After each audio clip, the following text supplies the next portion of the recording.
4 दिन घर में भोजन नहीं बनता तो क्या करते, खेतों में चले जाते, जो दाने गिर जाते हैं उन्हें बीन बीन करके सुदामा लाते, धो करके सुखा करके पीस करके उनसे भोजन बनाते।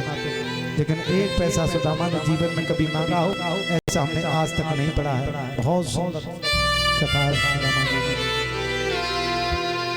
कई दिन हो गए घर में भोजन नहीं बना था। एक दिन उनकी पत्नी सुशीला से रहा नहीं गया और हाथ जोड़ करके सुदामा जी से बोली, क्यों जी, आपको पता है आपके जो मित्र हैं सुदामा जी वो द्वारका के राजा हैं कृष्णचंद्र जी महाराज, क्या आपको उनसे मिलने का कभी मन नहीं होता? सुदामा जी के नेत्र सजल हो गए और बोले, देवी किसकी याद तुमने दिला दी? अरे कृष्ण केवल मेरा मित्र ही नहीं है, कृष्ण मेरे बचपन का लंगोटिया यार है। मैं आपको बताऊं मित्र कितनी प्रकार के होते हैं। एक होता है मित्र। मित्र कौन होता है? जो हर सुख दुख में हमारे साथ रहता है, उसे हम मित्र माने। जो मिलकर कभी अलग न हो उसे मित्र कहते हैं। एक होता है दोस्त, जो दूर से ऐसे हंस के, हाँ भैया कैसे हो, ठीक हो, हाँ, जो दूर से ऐसे हंस के हाथ हिला करके निकल जाए उसे दोस्त कहते हैं। एक होता है फ्रेंड। आजकल फ्रेंडों की संख्या बहुत ज्यादा है, लेकिन फ्रेंड किसे कहते हैं? आए, हाथ मिलाया और फ्री हैंड फ्री करके चले जाते हैं, उसे फ्रेंड कहते हैं। और एक होता है यार। यार कौन होता है? जो इस हृदय में रहता है। कृष्ण सुदामा कहते हैं कि कृष्ण केवल मेरा मित्र ही नहीं, मेरे बचपन का लंगोटिया यार है। देवी किसकी बात तुमने याद दिला दी? क्या आपको उनसे कभी मिलने का मन नहीं होता?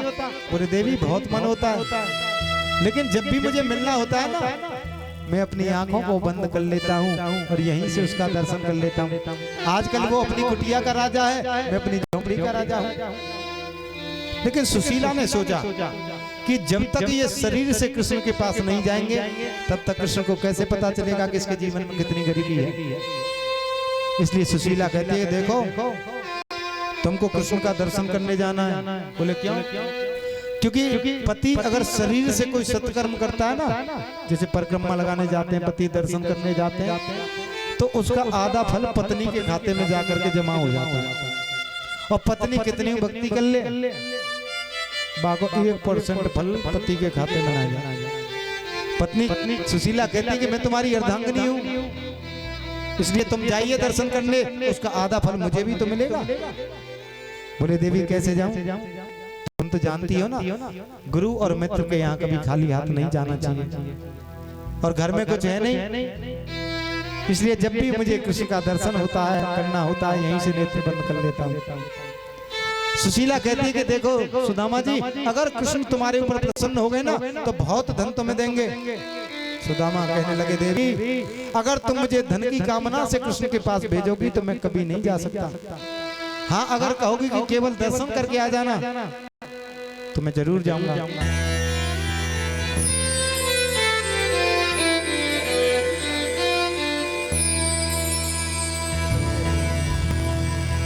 के बिहारी लाल जय जय जय श्री राधे। माइक दे दो। हाँ जी, 500 रुपया, 500 रुपया कुमार चिराग सुपुत्र श्री जगन्नाथ पंडा जी। वो कुमार साहब छोटे से 500 रुपए का दान देते हैं। बहुत बहुत धन्यवाद कुमार साहब के लिए। 100 रुपया भाई माननीय हमारे विक्रम बाबा, जो कभी कभी समय आ जाता है तो समय पाकर के आपके मंदिर पे भंडारा भी करते, वो विक्रम बाबा 100 रुपए का दान दे रहे हैं। बहुत बहुत धन्यवाद। और 100 रुपया एक कट्टा गेहूं, 100 रुपया एक कट्टा गेहूं भाई वीरेंद्र सिंह सुपुत्र श्री चाचा छिद्दी सिंह, वो भगवान की कथा में एक कट्टा गेहूं और 100 रुपए का दान दे रहे हैं। भाई साहब के लिए बहुत बहुत धन्यवाद। के बिहारी लाल की जय जय जय श्री राधे। सुदामा कहते हैं कि अगर तुम मुझे धन की कामना से भेजोगी तो मैं कभी नहीं जाऊंगा। हाँ, अगर कहोगे कि उस कृष्ण का दर्शन करके आना तो मैं अवश्य जाऊंगा। बोले आप जाइए तो सही, मैं कुछ व्यवस्था करती हूँ। तो सुशीला जी गई और 5 घरों से एक एक मुट्ठी चावल लेकर के आई। यचत्वा चतुरो मुष्ठीन विप्राण प्रथु कुंडलाना। 5 घरों से एक एक मुट्ठी क्यों लेकर के आई? ऐसा नहीं था कि सुशीला जी को एक घर से चावल नहीं मिलते। सुशीला चाहती तो ट्रक के ट्रक चावल उनके यहाँ पर आकर के खाली हो सकते थे, लेकिन कितनी बुद्धिमानी का परिचय दिया। क्योंकि सुशीला को पता है कि कृष्ण जब पूछेंगे ना कि सुदामा कैसे हो, तो सुदामा एक ही बात कहेगा कि गोविंद मुझसे सुखी संसार में कोई दूसरा नहीं है। इसलिए बहुत बुद्धिमानी का परिचय दिया। 5 घरों के चावल इकट्ठे आप करना, किसी का मोटा, किसी का छोटा, किसी का पतला, किसी का टूटा, किसी का पीला, किसी का सफेद, अलग अलग पता चल जाएगा कि ये अलग अलग जैसे आए हुए हैं। इतनी बुद्धिमानी का परिचय दिया और एक बलस्त कपड़ा भी उसके घर में साबुत नहीं है। एक फटा सा कपड़ा लिया, उसमें रख करके पोटली बांध करके सुदामा को दे दी और सुदामा ने इस पोटली को बगल में रख लिया। चल दिए सुदामा, लेकिन रास्ता नहीं देखा, भटक गए चलते चलते। और चलते चलते 2-4 महीने हो गए सुदामा जी को।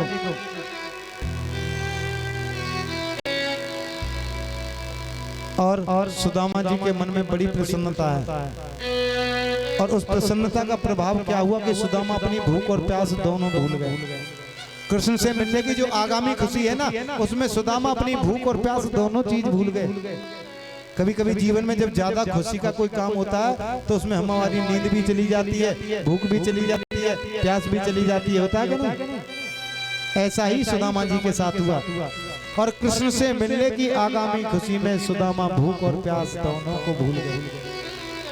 कि भूख लगती है न प्यास लगती है, ये जिंदगी अब उदास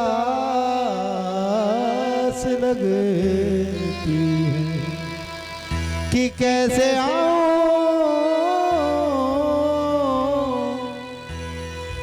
आऊं मैं द्वारिका, तेरी आस भी अब निराश लगती है। भूख प्यास दोनों भूल गए। और चलते चलते एक समस्या और हो गई। कौन सी? कि मार्ग में नदी पड़ गई। एक तो सुदामा वैसे खूब मोटे ताजी, अब नदी और पड़ गई। इतनी देर में केवट आ गया। हवाई लगाई कोई पार चलने वाला है? सुदामा बोले भैया हमको जानो पार तो। बोले तो बैठो। और सुदामा जी बैठने लगे, लेकिन जैसे ही चढ़े फिर लौट करके आ गए उतर करके। केवट ने पूछा क्या हुआ? बोले केवट भैया तुम तो पैसे लेकर के पार करते होगे और मेरे पास तो तुम्हें देने के लिए धन नहीं है। वो केवट कहता है कि हे ब्राह्मण देवता, मैं तो आप जैसों को ही पार करता हूँ जिनके पास देने के लिए कुछ नहीं होता है। सुदामा जी बैठ गए। अब सुदामा बैठे हुए हैं और केवट सुदामा को देख करके मुस्कुरा रहा है। सुदामा बोले केवट भैया एक बात बताओ, यहाँ से द्वारका कितनी दूर है? बोले दूर है। बोले क्यों? बोले वो द्वारका के राजा है ना कृष्णचंद्र जी महाराज, वो हमारे मित्र हैं बचपन के। केवट हंसने लगा। बोले तुम्हारे मित्र और द्वारका के राजा? सुदामा ने कितनी सुंदर जवाब दिया। सुदामा कहते हैं अरे केवट तू ना जाने मेरे लाला को, मेरा लाला काऊ के वस्त्रन को ना देखे, मेरा लाला किसी के आभूषणों को नहीं देखता है, मेरा लाला किसी के भोग को नहीं देखता है, वो तो प्रेम को देखता है। तू का जाने केवट, तेने तो जिंदगी भर नाव ही तो चलाई है। मैं आपको स्पष्ट करके बताऊंगा केवट कोई और नहीं, स्वयं कृष्ण ही केवट बन करके आए हुए हैं। और उस केवट के नेत्रों से आंसू बहने लगे। और कृष्ण मन में सोचते हैं कि देखो सारी दुनिया बदल गई लेकिन मेरा सुदामा नहीं बदला। केवट के नेत्रों से आंसू बहने लगे। मैं क्या दे सकता हूँ इस ब्राह्मण को? इसके चेहरे से मस्तिष्क पर बहुत सुंदर तेज छलक रहा है। अब नदी पार हो गई। केवट से पूछा, भैया बताओ ना कितनी दूर है द्वारका? बोले वैसे ज्यादा दूर नहीं है, लेकिन आपका जो श्री विग्रह है ना, इसे देख करके मुझे लगता है कि अभी आपको 2-4 महीने और लग जाएंगे द्वारका पहुंचने में। सुदामा ने क्या किया? अपनी धोती को बिछा लिया और उसी पर लेट गया और कहता है, गोविंद मैंने तुझसे कोई बेटा नहीं मांगा, मैंने तुझसे कोई बेटी नहीं मांगी, मैंने तुझसे कोई दुनिया की धन दौलत नहीं मांगी, केवल तुम्हारा दर्शन करना चाहता। और अब तेरी गर्ज पर है तो यहीं आके मुझको दर्शन दे जाइए। सुदामा सो गए। एक बार बहुत प्रेम के साथ चलना है, मीठी मीठी तालियों के साथ। और सवरिया ले चल परली पार, और जहां विराजे राधे रानी, और अलवेली सरकार। देखो अब 1 घंटा की बात हो रही है ना, इसलिए तालियों में कंजूसी बिल्कुल नहीं होनी चाहिए। कहते हैं जो लोग कीर्तन में तालियां बजाते हैं ना, उनके भाग्य की रेखाएं बदल जाती हैं। और थोड़े बहुत जो कष्ट होते हैं वो उठ करके चले जाते हैं। कहाँ चले जाते हैं? जो ताली ना बजा में बन के ऊपर जाके बैठ जाए। और बीपी की समस्या जिनको होती है उनका बीपी कंट्रोल होता रहता है, ये भी फायदा है।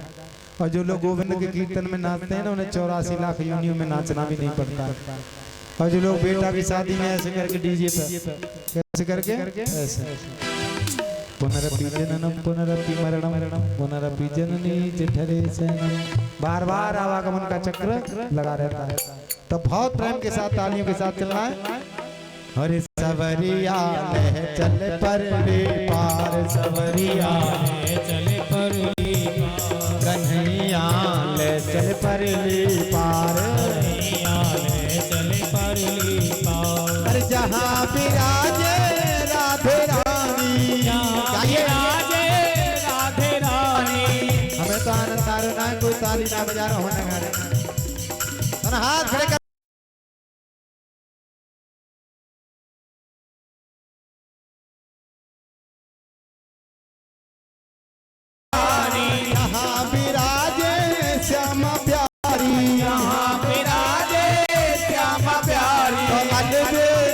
सरकार सवरिया, कन्हैया सवरिया ले चल परली पार, कन्हैया ले चल परली पार, कन्हैया ले चल परली पार, कन्हैया ले चल परली पार। बांके बिहारी लाल की जय हो।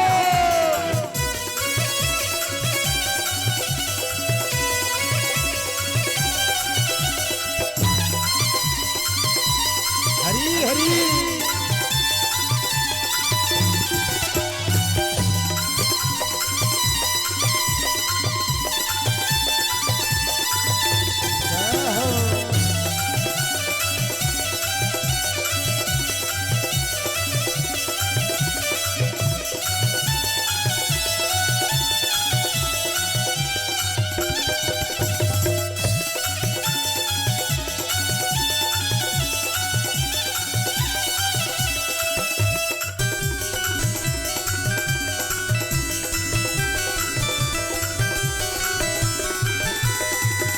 अब गुण सब तेरे अर्पण, अब गुण सब तेरे अर्पण, अब गुण सब तेरे अर्पण, अब गुण सब तेरे अर्पण। पाप पुण्य सब तेरे समर्पण, पाप पुण्य सब तेरे समर्पण। बुद्धि सहित मन तेरे अर्पण, बुद्धि सहित मन तेरे अर्पण।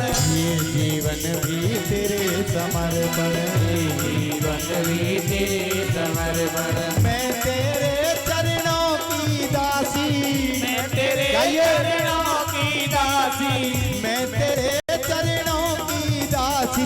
तू मेरा प्राण आधार सवरिया,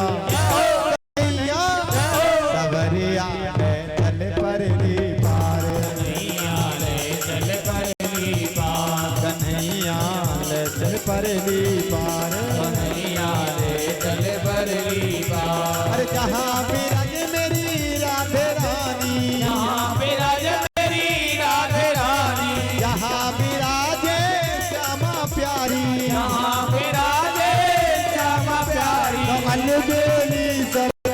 सवरिया कन्हैया सवरिया ले चल परली पार कन्हैया ले चल परली पार कन्हैया ले चल परली जय हो।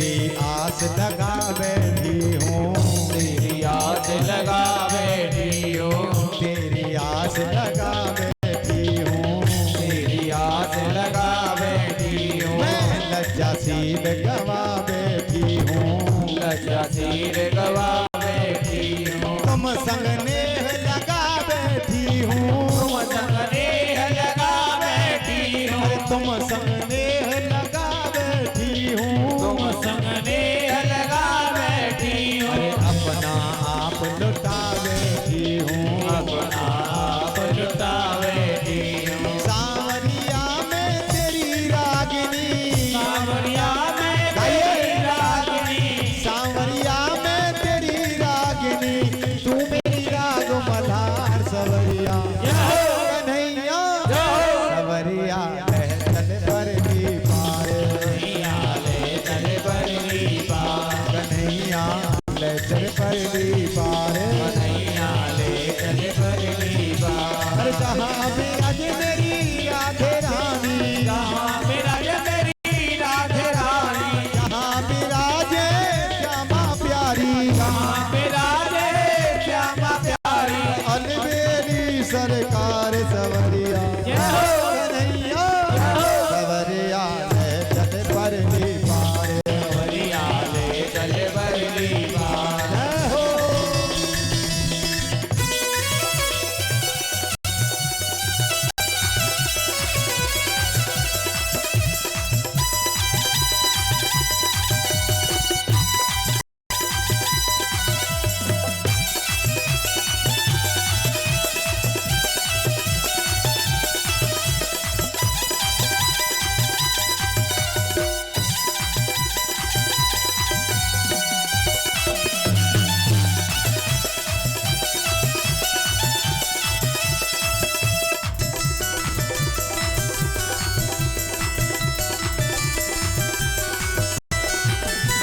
तेरे बिन कोई चाह नहीं है तेरे बिन कोई चाह नहीं तेरा नहीं है कोई सूझती राह नहीं है तेरे बिन कोई चाह नहीं है तेरे बिन कोई चाह नहीं है कोई सूझती राह नहीं है कोई सूझती राह नहीं है अरे जग की कुछ परवाह नहीं है कुछ परवाह नहीं है तेरे मिलन की आस यही है तेरे मिलन की आस यही है मेरे प्रियतम मेरे माही मेरे प्रियतम मेरे माही मेरे प्रियतम मेरे माही कर दे नैया पार सवरिया कन्हैया सवरिया ले चल परली पार सवरिया ले चल परली पार कन्हैया ले चल परली पार कन्हैया ले चल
यहाँ बरस रहा है।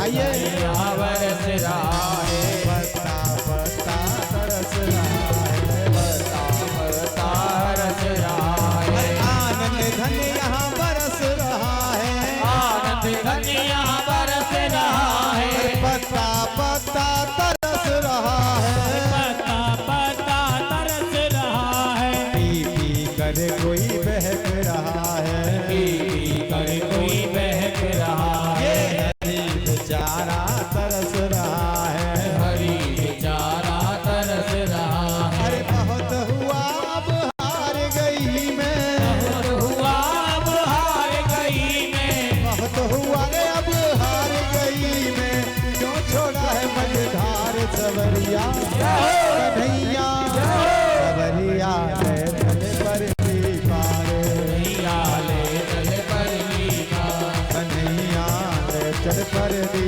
पारे, कन्हैया ले चल पर भी पार, जहाँ जहाँ विराजे राधे रानी, जहाँ विराजे राधे रानी, जहाँ विराजे मेरी श्यामा प्यारी, जहाँ विराजे मेरी श्यामा प्यारी, अनबेरी सरकार कन्हैया।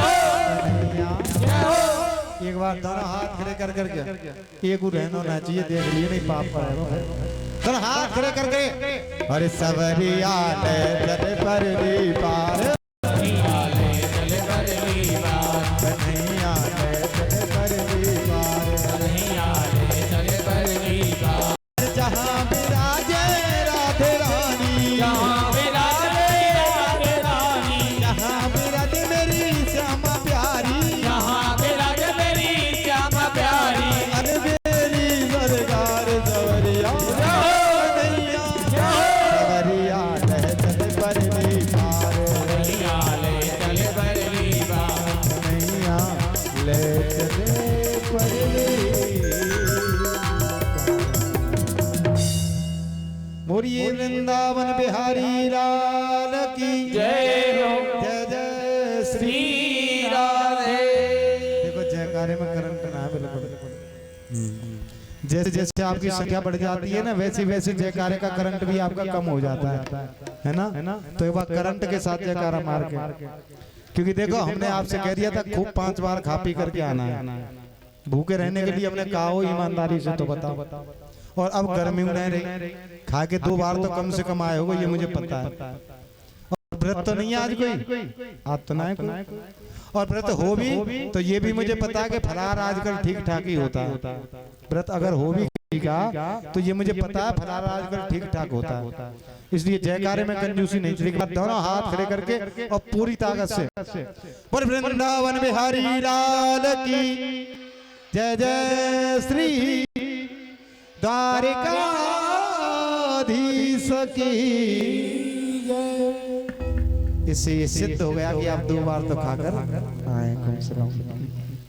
कोई देख लो पंडित जी कह रहे हैं आज सुदामा धोती बिछा करके सो गया सज्जनों, और कहता है गोविंद मैंने तुझसे कोई बेटा नहीं मांगा, मैंने तुझसे कोई बेटी नहीं मांगी, केवल तुम्हारा दर्शन करना चाहता था। अब तेरी गर्ज पड़े तो यहीं आके मुझको दर्शन दे दिए।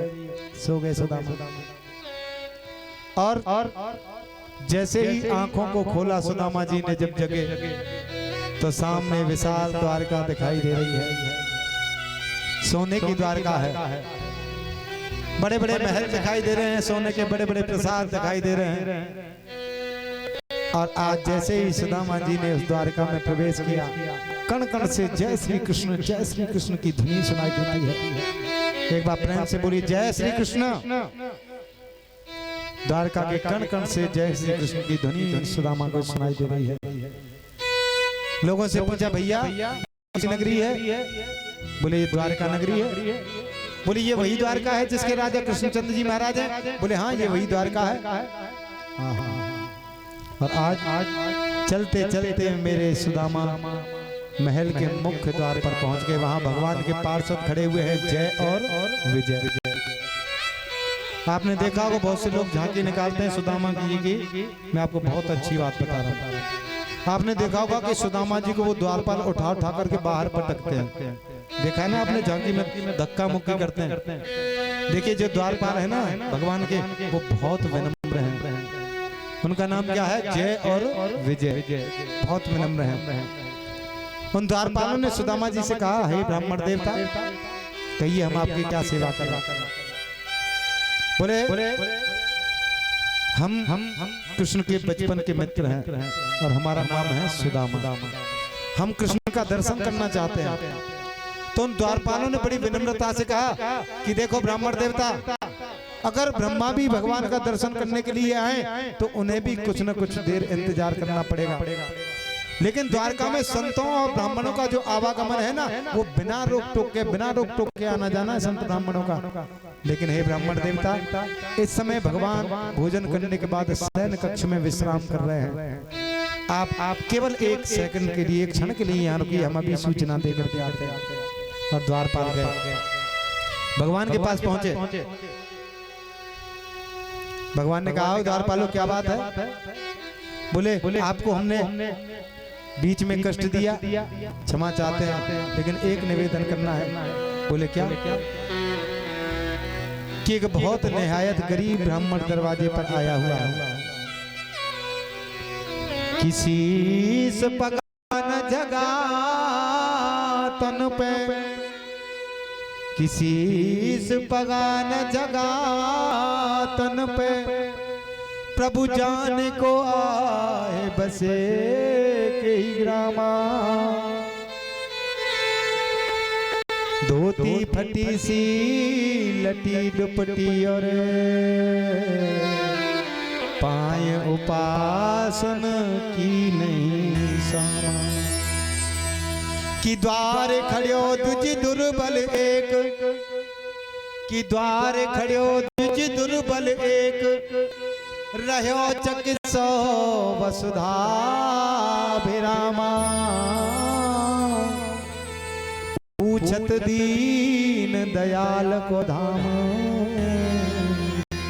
और बतावत आपनो नाम सुदामा, कि पूछत दीन दयाल को धाम, बतावत आपनो नाम सुदामा। वो द्वारपाल कहते हैं कि हे गोविंद, एक निहायत गरीब ब्राह्मण दरवाजे पर खड़ा हुआ है, जिसके पास सिर ढकने के लिए वस्त्र नहीं है, जिसके पास पैरों की बिवाइयां फटी हुई हैं, जिसकी धोती 20 जगह से फटी हुई है, हाथ में फूटा सा लोटा है, टूटी सी छड़ी है, उधड़ी सी रस्सी है, और अपने आप को आपके बचपन का नाम, बचपन का मित्र सुदामा बता रहा है। और सुखदेव जी कहते हैं, परीक्षित जैसे ही कृष्ण ने सुना कि मेरा सुदामा आया है, तुरंत अपने पलंग से खड़े हो गए और सीधे दौड़ लगा दी। चरण पादुकाएं नहीं पहनी, सीधे दौड़ लगा दी। और जैसे ही भगवान ने दौड़ लगाई, पूरी द्वारका में हड़कंप मच गया। उद्धव जी आ गए। उद्धव जी कहने लगे, द्वारपालो, ऐसी कौन सी तुमने सूचना दे दी जो त्रिलोकी का स्वामी नंगे पैर दौड़ता हुआ जा रहा है? बोले उद्धव जी, पता नहीं, एक गरीब ब्राह्मण दरवाजे पर आया है, मैंने जैसे ही बताया गोविंद ने दौड़ लगा दी। 7 ड्योढ़ियों को पार किया, दरवाजे पर जाकर के सुदामा को देखा तो मेरे गोविंद ने अपने हृदय से सुदामा जी को लगा लिया। और हिलकियों के गोविंद रोने लगे, सुदामा जी भी रो रहे हैं। लेकिन सुदामा जी ने क्या किया? अपने आंसुओं को भीतर ही पी गए। रोना 2 प्रकार का होता है, एक व्यक्ति रोता है बाहर और एक व्यक्ति रोता है भीतर। सुदामा रो रहे हैं, लेकिन अपने आंसुओं को भीतर ही पी गए कि कहीं कृष्ण को ऐसा न लगे कि सुदामा कुछ मांगने के लिए आया है। इसलिए सुदामा अपने आंसुओं को भीतर ही पी गए।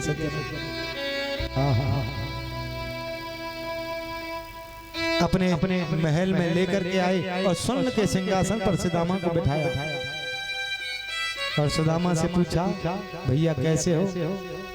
सुदामा ने क्या कहा कि हे गोविंद, मेरे समान सुखी संसार में कोई दूसरा नहीं है। भगवान बोले, तुम्हारे श्री विग्रह को देख करके पता चल रहा कि तुम्हें सुखी हो। तो आज रुक्मणी जी आ गई, पंखा झालने लगी, और इधर मेरे गोविंद ने क्या किया? सुदामा जी के चरणों को धोने लगे, अपने नेत्रों के आंसुओं से सुदामा के चरणों को धो रहे हैं। सुखदेव स्वामी कहते हैं परीक्षित, ये जो सुदामा जी का त्याग स्वागत है ना, ये किसी भिखमंगे का स्वागत तो नहीं हो सकता। क्या किसी भिखमंगे का ऐसा स्वागत हो सकता है? त्रिलोकी का स्वामी चरणों में बैठ करके चरणों को धो रहा है, ये किसी भिखमंगे का स्वागत नहीं है। ये स्वागत है सुदामा जी के जीवन के त्याग का। सुदामा जी के जीवन में जो त्याग है, ये उस त्याग का स्वागत है, किसी भिखमंगे का स्वागत नहीं है। सुदामा कहने लगे, लाला तू मेरे पामन में काय को धो रहा है, मुझे तो बिल्कुल अच्छा नहीं लग रहा।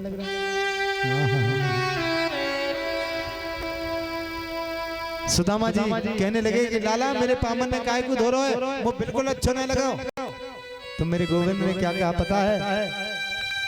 विप्रह प्रसादा धरणी धरो हम, विप्रह प्रसादा कमलावरो हम, विप्रह प्रसादा जितो जितो हम, विप्रह प्रसादा मम राम नाम। अरे सुदामा जी, आज जो कुछ भी हूँ मैं आप ब्राह्मणों के आशीर्वाद से ही तो हूँ। विप्रह प्रसादा धरणी धरो हम, इस पृथ्वी को मैंने अगर धारण किया हुआ है तो आप ब्राह्मणों के आशीर्वाद से किया हुआ है। विप्रह प्रसादा अजितो जितो हम, अगर मैं अजीत हूँ तो ब्राह्मणों के आशीर्वाद से हूँ। पूरी द्वारका में छींटे लगवाए और रुक्मणी जी पंखा झाड़ने लगी। मन में क्या सोच रही है पता है? किस अवधूत निर्धन ब्राह्मण ने ऐसी कौन सी सुंदर तपस्या की होगी कि मया चरतम भद्रम किम तप्तम परमम तपः किम व्याथा करते दग्धम अद्रक्षाम केशवम। इस ब्राह्मण ने ऐसी कौन सी सुंदर तपस्या की होगी, ऐसा कौन सा सुंदर दान इन हाथों से किया होगा, ऐसा कौन सा सुंदर कर्म किया होगा जो त्रिलोकी का स्वामी इनके चरणों को धो रहा है। बहुत सत्कर्म किया होगा इसने। कि मने न कृतम पुण्य दूतेन भिक्षुणाम, धूप से दीप से नैवेद्य से सुदामा का स्वागत किया सज्जनों। अब 56 प्रकार के भोग बन करके आ गए सुदामा जी के सामने। तो ऐसा ना है कि सुदामा जी इतने दिन से भूखे प्यासे चले आ रहे तो उन भोजनन पर टूट पड़े हों, ऐसा नहीं। सुदामा ने क्या कहा? लाला तूने इतने पकवान काहे को बनाए? बोले क्यों? बोले लाला ज्यादा पकवान खावे सो बुद्धि खराब है जाए, या हमारे ज्यादा पकवान ना खावे। कृष्ण कहते हैं कि सुदामा जी मेरा भोग समझ करके पाइए। बोले तो चल ठीक है, दोनों संग पाएंगे। यद्यपि कृष्ण भोजन कर चुके हैं, लेकिन सुदामा की परम प्रसन्नता के लिए एक ही थाली में बैठ करके भोजन कर रहे हैं। उस झांकी का दर्शन आप करिए। एक मित्र कैसा, जिसकी धोती 20 जगह से फटी हुई है। एक मित्र ऐसा जो अद्भुत पीतांबरधारी है। एक मित्र कैसा जिसके पैरों की विवाहियां फटी हुई हैं। एक मित्र कैसा जिसके पैरों में चरण पादुकाएं भी सोने की बनी हुई है। लेकिन आप विचारों का सामंजस्य देखें, ये विचारों का सामंजस्य है कि दोनों एक ही थाली में बैठ करके भोजन कर रहे हैं और भोजन आदि का कार्य हो गया। तो कृष्ण की पत्नियां सभी सामने आकर के बैठ गई। तो कन्हैया ने कहा पत्नियों से इशारे से कि चलो अब प्रणाम करो सब सुदामा जी को। अब एक एक करके सभी पत्नियां प्रणाम करने आ रही हैं। बोले मैं रुक्मणी आपके श्री चरणों को वंदन करती हूँ, देवी चिर सौभाग्यवती रहो। मैं सत्यभामा आपको प्रणाम करती हूँ, देवी चिर सौभाग्यवती रहो। मैं भद्रा आपको वंदन करती हूँ, देवी चिर सौभाग्यवती रहो। एक एक करके 500 कृष्ण पत्नियां प्रणाम करने के लिए आ गई। कितनी पत्नियां? और जब 500 पत्नियां प्रणाम करने के लिए आई तो 500 बार आशीर्वाद देने के लिए हाथ तो उठाना पड़ेगा कि नहीं? अब बताओ हमारा तो 2, 4, 10, 20 बार में ही हार जाएगा, ऐसे हाथ से। और सुदामा तो वैसे ही बहुत मोटे ताजी। सुदामा बोले लाला एक बात कहनी है। बोले कहो। बोले ना कान में कहूँ। कृष्ण ने कान पास कर लिया। बोले कितनी और है? कितनी और है? बोले बहुत है। बोले सब अपनी है? बोले हाँ सब अपनी है। बोले क्यों? मुन्ना मैंने सोची कि कोई संत महात्मा आ जाए तो और पास की माताएं इकट्ठी हो जाती। बोले ना सब अपनी है। हाँ। अब ये भारत का संत बोल रहा है, भारत का ऋषि बोल रहा है, बहुत ध्यान से सुनना। सुदामा ने क्या कहा कि लाला इन सबकी तरफ से तू ही मुझको प्रणाम कर ले। ये एक भारत का ऋषि बोल रहा है, क्या कहता है, इन सबकी तरफ से तू ही मुझको प्रणाम कर, मैं तो को ही आशीर्वाद दे दूंगा। ये भारत के ऋषि में सामर्थ्य है जो परमात्मा को भी आशीर्वाद देने की क्षमता रखता है। अब प्रणाम हो गया। कन्हैया बोले एक बात बताओ सुदामा जी, आपको आपके समान सुशील पत्नी मिली कि नहीं मिली?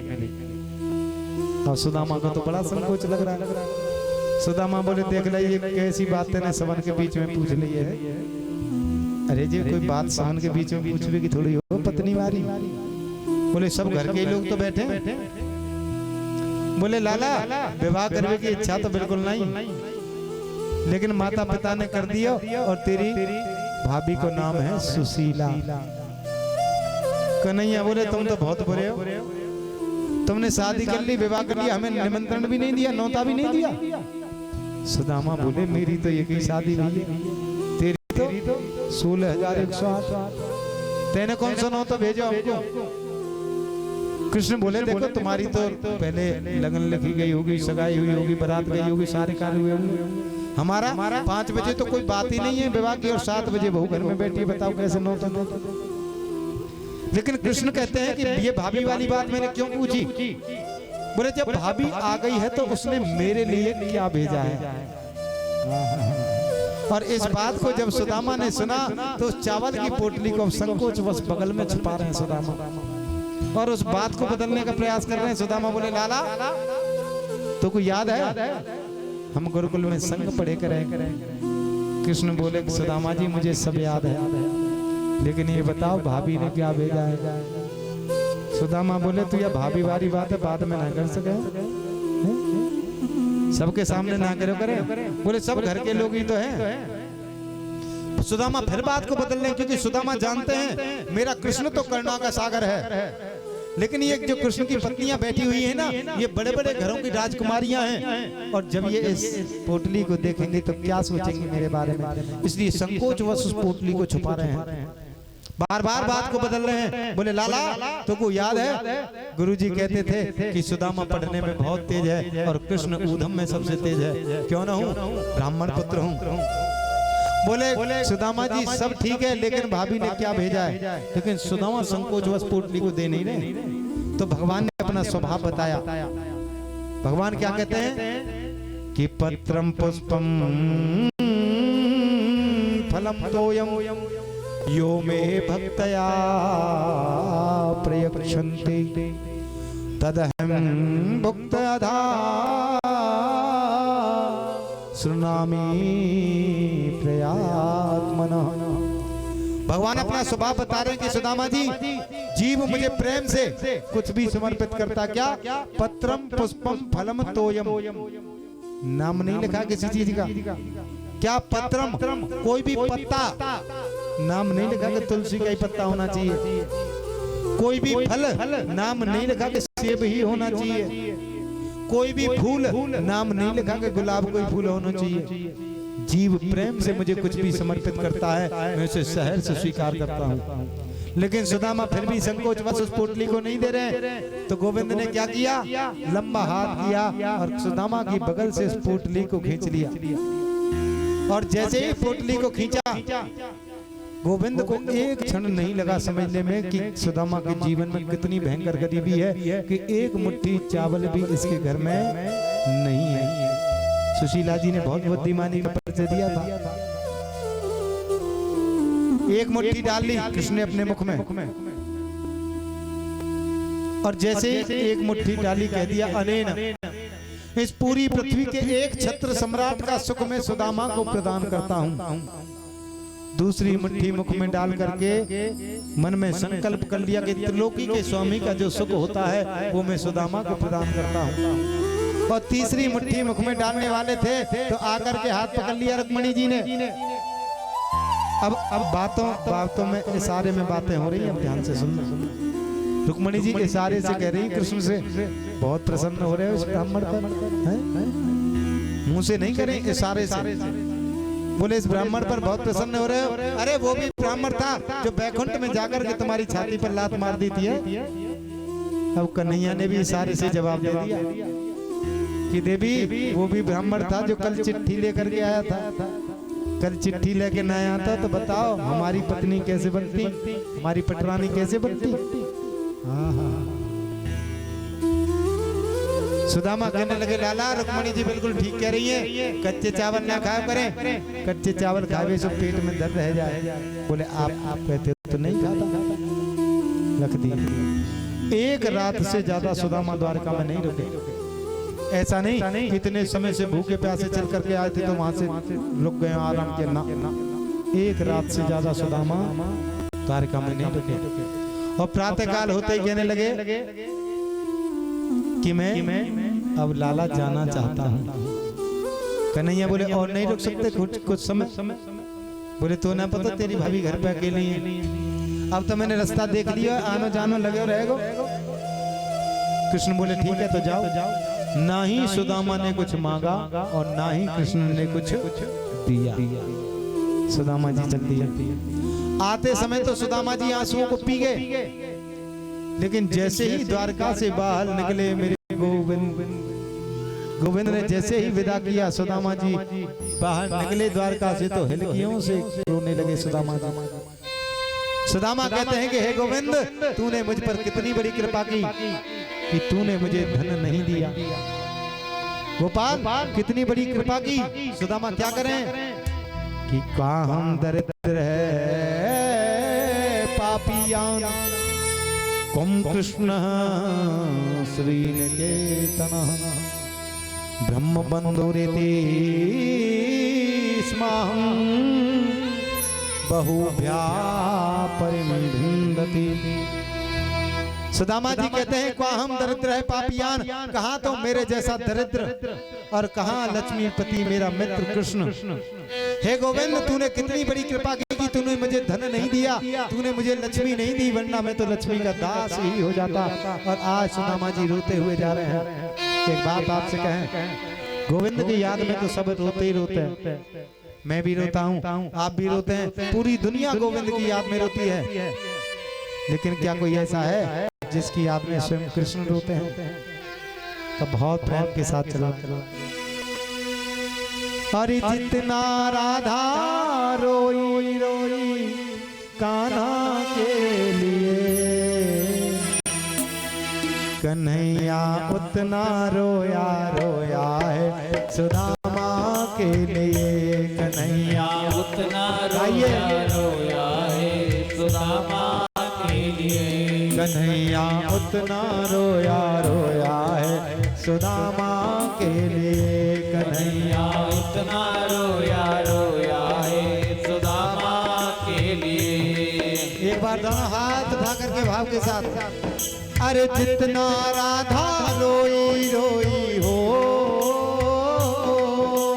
जितना राधा रोई रोई कान्हा के लिए, कन्हैया उतना रोया रोया है सुदामा के लिए। कन्हैया उतना रोया रोया है सुदामा के लिए। बोला वो मत वाला यार मेरा मुरली वाला, बोला वो मत वाला यार मेरा मुरली वाला। बोला वो मत वाला यार मेरा मुरली वाला। बोला वो आइए प्रेम से यार मेरा मुरली हो।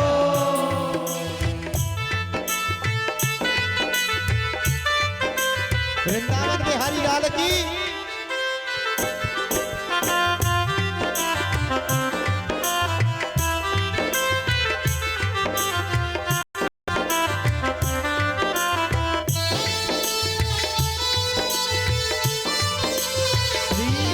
बिहारी लाल की। आइए भाई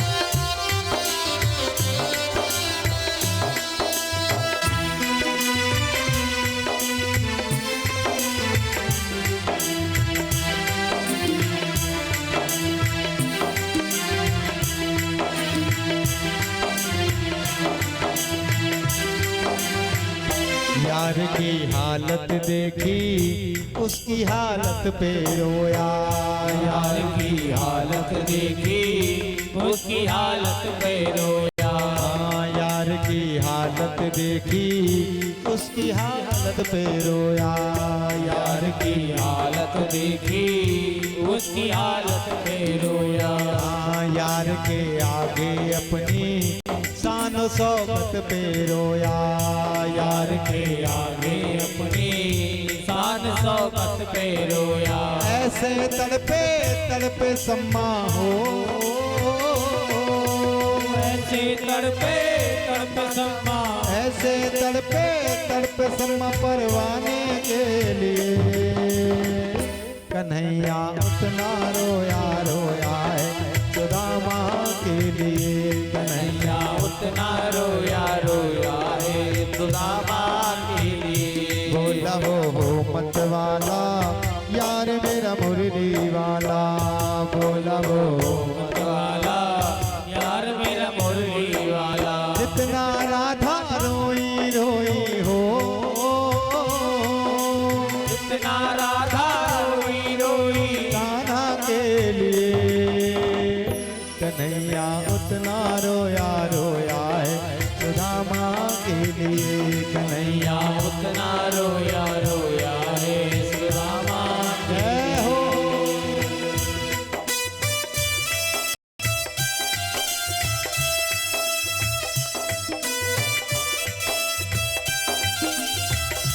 बाके बिहारी लाल की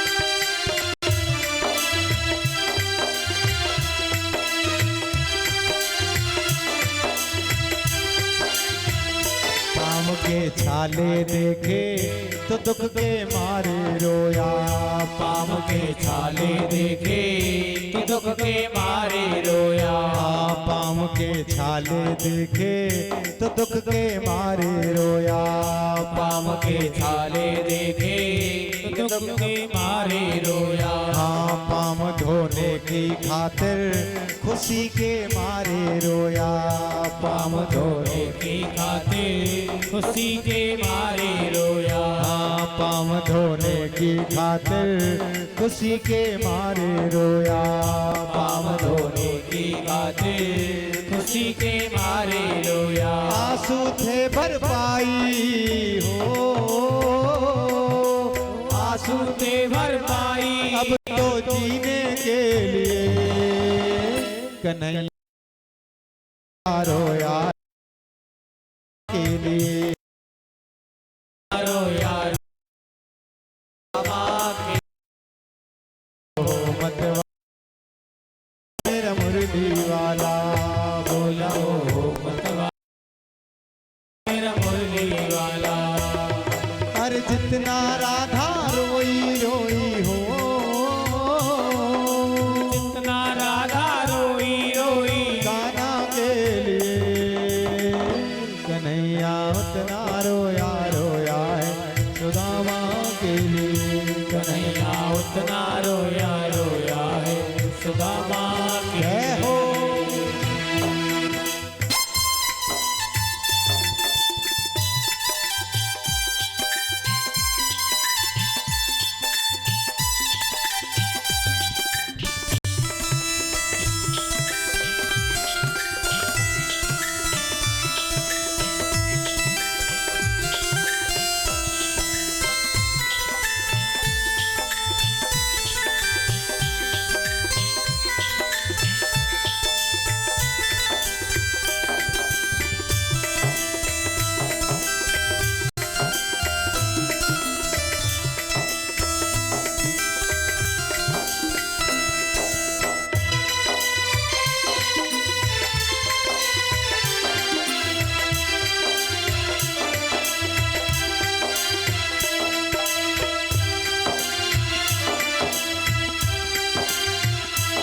उसके आने पर रोया, उसके जाने पर रोया, उसके आने पर रोया, उसके जाने पर रोया। हाँ उसके आने पर रोया, उसके जाने पर रोया, उसके जाने पर रोया, उसके जाने पर रोया। हाँ होके गदगद चावल के दाने दाने पर रोया, होके गदगद चावल के दाने दाने पर रोया। हाँ होके गदगद चावल के दाने दाने पर रोया, होके गदगद चावल के दाने दाने पर रोया। अरे बनवारी वो रोया हो, बनवारी वो रोया, अरे बनवारी वो रोया बसिया राना के लिए। दोनों हाथ उठा करके कन्हैया उतना रोया रोया है सुदामा के लिए, कन्हैया उतना रोया रोया है सुदामा के लिए। कन्हैया उतना रोया रोया है सुदामा के लिए, कन्हैया उतना रोया रोया है सुदामा के लिए। अरे जितना राधा रोई रोई हो, जितना राधा रोई रोई कान्हा के लिए, कन्हैया उतना रोया रोया है सुदामा के लिए, कन्हैया उतना रोया रोया है सुदामा के लिए। बोला वो मत वाला यार मेरा मुरली वाला, बोला वो मत वाला यार मेरा मुरली वाला। बोला वो मत वाला यार मेरा मुरली। बोलिए वृंदावन बिहारी लाल की जय हो। जय जय श्री राधे।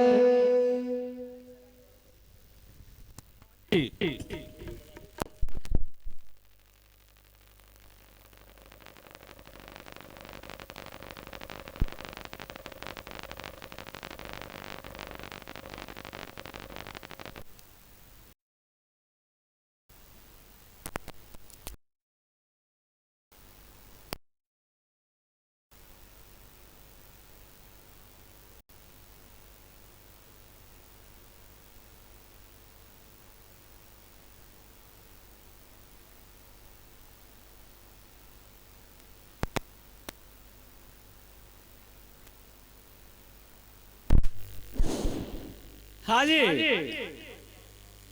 100 रुपया छोटू वाला और 100 रुपया भाई पप्पू शर्मा जी हमारे भाई रामवीर जी के भाई साहब 100 रुपये का दान दे रहे हैं, बहुत बहुत धन्यवाद।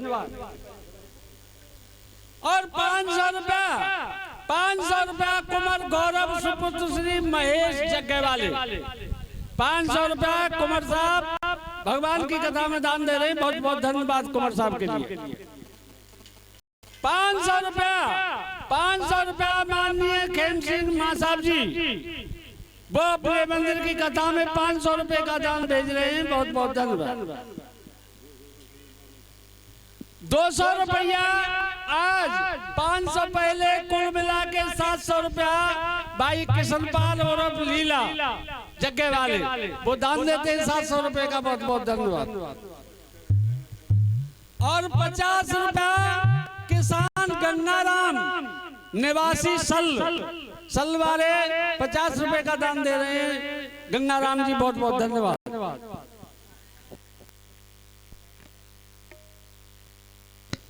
के बिहारी लाल की जय जय श्री राधे।